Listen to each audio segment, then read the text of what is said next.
You have completed the first phase of your training and are now ready to continue.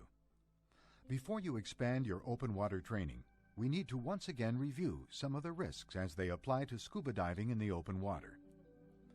Anytime you enter the water to dive, there is the risk of an accident that may include injury or even death. This risk requires that you be very conscious of your responsibility to follow instructions and remain in close contact with your instructor during supervised activities. However, your safety is ultimately your responsibility, and your goal is to perform without depending on your instructor. Since the nature of some open water skills requires the instructor to give direct attention to one student at a time, there will be moments when you're out of the instructor's vision. As always, it is your responsibility to maintain contact at all times. Also, the instructor can only judge you by your performance. It is your responsibility to say how you feel. Let the instructor know if you're cold, sick, overheated, or tired. You should not participate if you don't feel well, and you should never say you are satisfied with your performance if you aren't.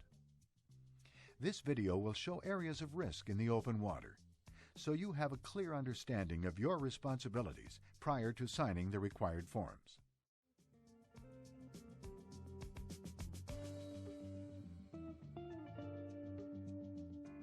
You are responsible for your own physical and mental fitness. Your current readiness to dive includes not being sick or in poor health. The use of any substance that may impair your performance as a diver is contrary to safe diving.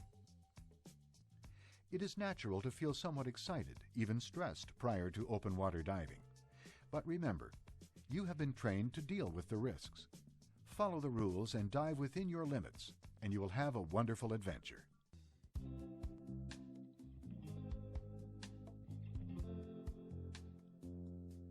As your comfort and skills in the water now include scuba, you are now ready to further develop that same level of comfort with your scuba skills in open water.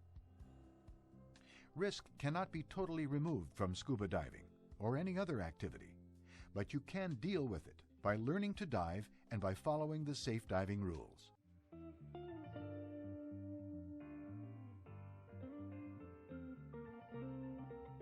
Scuba diving is a blend of the person, the skills, and the equipment.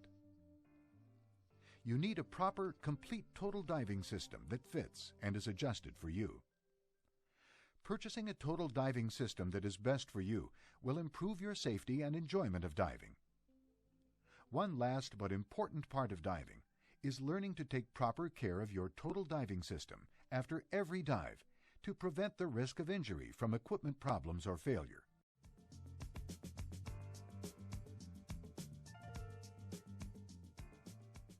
A special concern of scuba diving is the need to equalize your ears and sinuses as you descend underwater.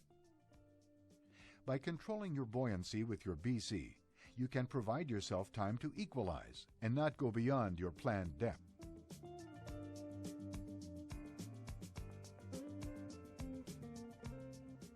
Breathing with scuba is best done in a slow, deep, relaxed manner. Breathe continuously and do not hold your breath. Swimming in a steady, slow, easy manner with neutral buoyancy will make you a more efficient diver.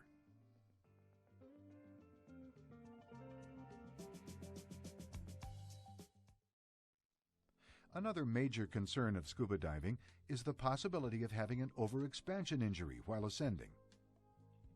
By relaxing and breathing as you control your buoyancy, you can perform a slow and easy ascent.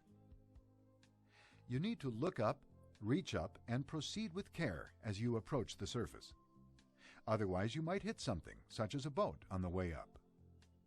Once on the surface, make your presence known to boaters. Be aware that you can see boats better than they can see you. Your understanding, your equipment, and your skills all help reduce the risks of diving. But remember that injuries can still occur.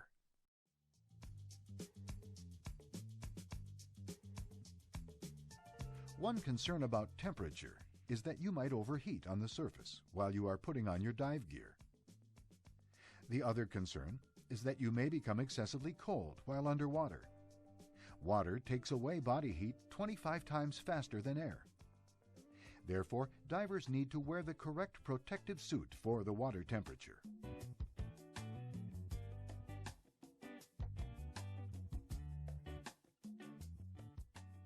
Decompression sickness is a problem that can occur even if you follow all the rules.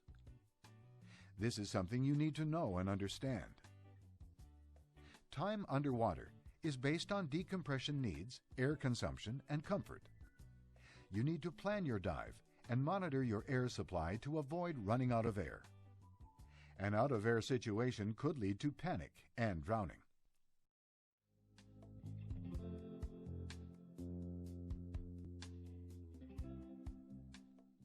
Extra care must be used as you enter or exit the water, so as not to hurt yourself or others. A rocky shoreline, surf, and currents all add up to risks of diving. Diving skills, along with a calm, relaxed approach, will help you deal with these environmental conditions. Entanglement is a problem that can be handled as long as you don't panic. Some aquatic life can be harmful, and care needs to be taken to avoid contact and to not provoke animals. The risk of diving-related injury is, of course, greater in the open water than in the swimming pool. But how you behave and relate to other divers is a key to lessening problems. You need to follow the instructions from diving leaders and follow the safe rules of diving. It is your responsibility to maintain both buddy and instructor contact during open water training dives.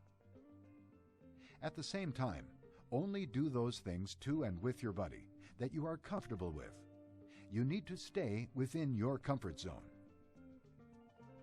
Keep your instructor informed of your needs, wishes, and concerns.